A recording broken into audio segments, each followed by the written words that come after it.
Oh, man, obviously disappointing. Our inability, there's a lot of things that again, if we could just get a little bit better in one or two areas, but we don't defend at all. We've allowed the last three halves of basketball, the debacle, which was the second half of McNeese, they shot 65%.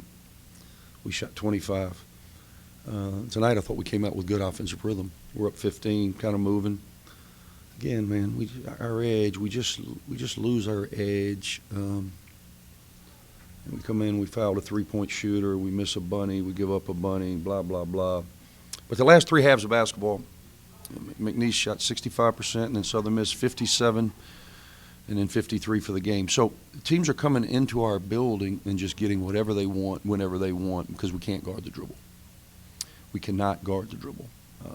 We don't have one guy on our team that can stay in front of the ball. So we switch and mix and match, and sometimes that zone works for us.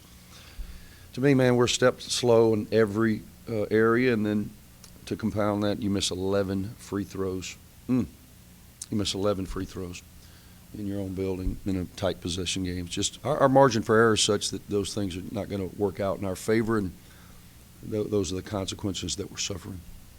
Speaking of the offensive, having a little bit more direction, you talked about Tuesday not having direction when you go inside. Is that something you saw maybe a little bit better today, having more of a plan of action? I thought we were more aggressive, that's for sure. We ended up shooting, 46% from the field. We made a couple threes. We didn't make any late, though. We needed them late. They went back into this matchup zone, and I just thought we had some looks that we need to make in order to beat a quality team, and we didn't make them. And then again, our inability to get a stop. You never really know till these games start. And, we stat most everything in live practice. So usually, like in the last couple of years, even though we had a more explosive offensive team, in practice, the field goal percentage is not as high as it's been with this. So we're thinking, oh, man, maybe we're good offensively. No, we're just really bad defensively.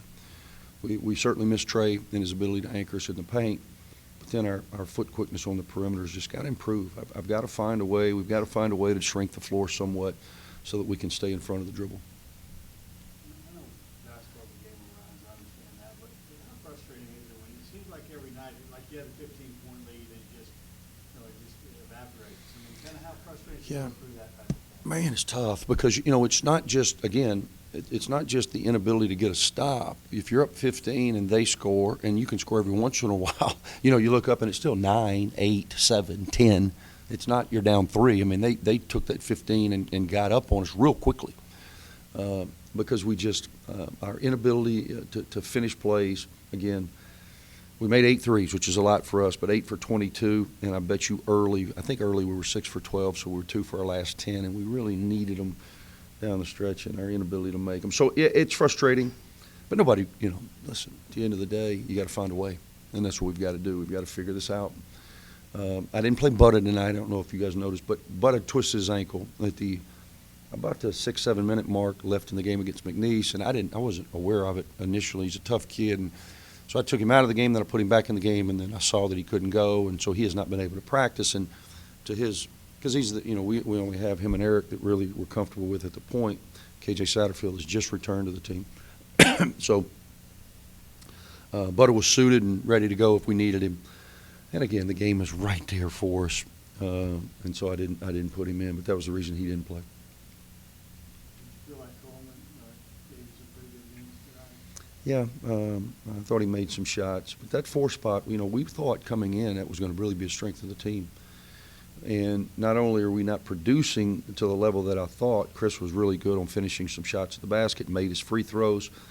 But, the other team's 4-man, Victor Hart goes for a career high 26 points, so just eating us up in that spot. Again, it comes down to ability to stay in front of the ball. How much is that responsibility to Davis and Yaxel back there in that interior?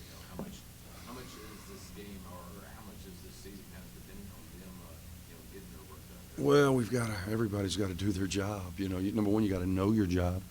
And there's times that I watch us, I just think we're a step slow and confused. So I've really tried to simplify things, which I don't like to do because it lessens my ability to, I call it manipulate the game. That's what I'm paid to do. I'm paid to manipulate the game. And I don't feel like that I can do that to the level that this team needs it, again, because of our margins are so slow, but I think we just don't, we seem to be off. I think some of it is, again, as a coach, you preach, hey, this isn't good enough, we got to go faster, we got to operate better, we got to get our habits, we got to play tighter. And they look at you and roll your eyes, and then, you lose a couple close games, and now all of a sudden, it's kind of hit us. It really hit us, the locker room against McNeese. And I thought, again, we responded good tonight and came out with great fire. It's just our inability to sit down and get a stop when you need it in a college basketball game in your own building, to give up 86 points after giving up 80-something the other night. And this was my, goodness, I look at it in the game notes, 511th, I think, game. Career game, or 111th here, something like that. And we've only won 4 games where we've given up 80-plus points, and only one of them in regulation. So there is a trend here. And that game was this year against Furman. That's the only time in my tenure where we've given up 80 points in regulation and won the basketball game. I think we won that, 92-86. Every other time we've given up 80 in regulation, we've lost. That point has certainly been made, but our inability to do it, our inability to be gritty enough, tough enough, have enough perseverance, enough understanding, enough want to, enough passion, man, we're missing all those areas. Do you think this is kind of a week off before hitting the road be a valuable time as well as being on the road, kind of, us against the world kind of, mentality? Yeah, and for me, I'm going to use the time to evaluate, what are we doing? Are we playing the wrong guys? Are we playing the wrong system? Are we not where we need to be? Is there something that we can change to help our guys be more successful? That's what we will be doing this week. And, guys are in exams, so obviously that'll change the schedule a little bit. And then we've got to go on the road and find a way to stop the bleeding. As a coach, can you do things to sort of create that passion with these players, or is it something that's got to come within? You know what? player-led, so to speak? You know what? I don't know. I sometimes, when I was a younger coach, man, it was just all straightforward, man. Drive. I don't do that as much anymore because I don't think guys respond to it this day and age. I just don't think they respond to it like they did in the old days. So I'm, I try to coach with grace. I try to give grace because I certainly need grace. But I tell them the truth. I pride myself in being very straightforward and just telling them what my eyes see and what experience has taught me. I've been doing this a long time. And this is what my experience tells me. These areas need to be cleaned up. We need to do this better.